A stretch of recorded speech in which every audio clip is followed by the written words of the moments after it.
जी नमस्कार भैया। नमस्कार। कैसे हैं प्रधानमंत्री जी? देखिए, मजदूरी कर रहे हैं। नहीं, आप इतना आजकल घूम रहे हैं और बहुत कैंपेनिंग बहुत इंटेंस है इस बार आप। वैसे हर चुनाव में करते हैं, कोई ज़्यादा अलग से कर रहे हैं ऐसा तो नहीं है। पर इस बार रोड शोज बहुत हैं आपके। ज़्यादातर हमने देखा हुआ कि क्या है जी कि शाम को हमारा एक प्रॉब्लम ये है, जी, ये हेलीकॉप्टर का प्रॉब्लम ये है कि सूर्यास्त के पहले आपको लास्ट डेस्टिनेशन लैंड छोड़ना करना पड़ता पड़ता है। है। जी। उसके बाद एक्चुअली कैंपेन के लिए 3-4 घंटे का सही समय होता है।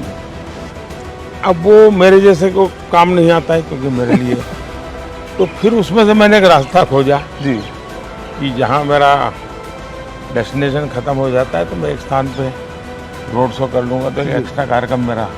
प्रधानमंत्री जी, मैंने जो ऑब्जर्व किया आपको, आप बहुत मास कांटेक्ट 1-to-1 कांटेक्ट करते हैं जब आप जाते हैं। मैंने देखा अहमदाबाद में एक बुजुर्ग महिला ने आके राखी भी लगाई है आपको वहाँ। जी। तो उस तरह का कांटेक्ट जो है वो रैली से ज़्यादा इन रोड शोज में भी होता होगा। वैसे रैली में भी अनुभव आता है, रोड शो में सिक्योरिटी की मर्यादाएं रहती हैं, जी, तो मैं ज़्यादा उनको एड्रेस नहीं कर पाता हूँ, लेकिन मैं देख लेता हूँ कि हाँ यार कोई खड़ा है, कोई चाहता है।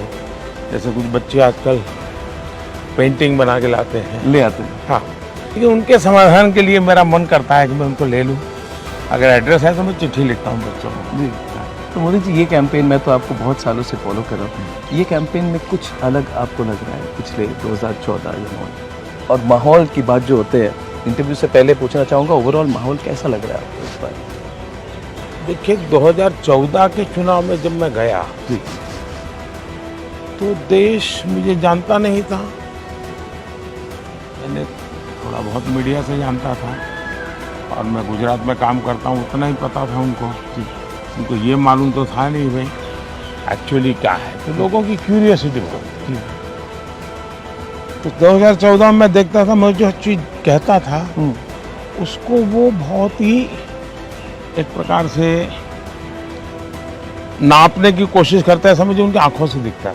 अच्छा, कि ये क्या ये हो सकता है, क्या ये संभव है क्या, क्योंकि उन्होंने ऐसा कभी देखा नहीं था। जी जी जी तो उनके लिए सब नयापन था। 2019 में गया जी, तो मैंने देखा कि एक बड़ा विश्वास का नजर मुझको लग रहा है यार, आदमी 14 में जो कहता था 5 साल उसने डिलीवर की। बर्बाद नहीं किए। उसने लगातार जो कहता था उसको करने का प्रयास किया। लोग मुझे इस बात पे जज नहीं करते थे कि हुआ या नहीं हुआ, पूरा हुआ या आधा हुआ, लेकिन ये जज करते थे कि दिशा सही है कि नहीं, प्रयास ईमानदारी से हो रहा है कि नहीं, और मेहनत करने में कोई कमी है क्या। जी, और इन सारी कसौटियों पे देश ने कम से कम मुझे पॉजिटिव पाया।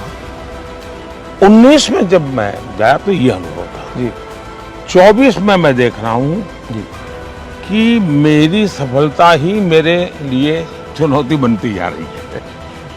सफलता इसलिए चुनौती बनती जा रही है कि उनको लगता है यार ये 14 में कहता था, देखिए 19 में यहाँ तक गया, 19 में कहता था यहाँ तक गया। अब उनको अपेक्षाएं रोजमर्रा की जिंदगी की बहुत कम है। अब सामान्य हिंदुस्तानी मानता है कि हमारा देश पीछे नहीं होना चाहिए, हमारा देश अब आधुनिक होना चाहिए, हमारे देश में वैज्ञानिकता होनी चाहिए। ये सामान्य मानवीय की सोच है और वो एडप्ट करता है।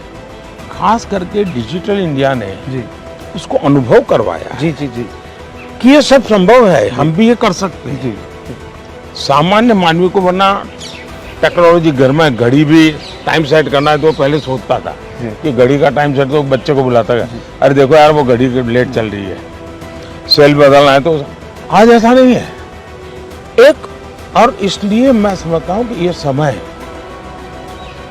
आकांक्षाओं का समय है, बहुत बड़ी आकांक्षाओं का समय है, और ये आकांक्षाओं का समय है तो मेरा उत्साह भी और बढ़ गया है।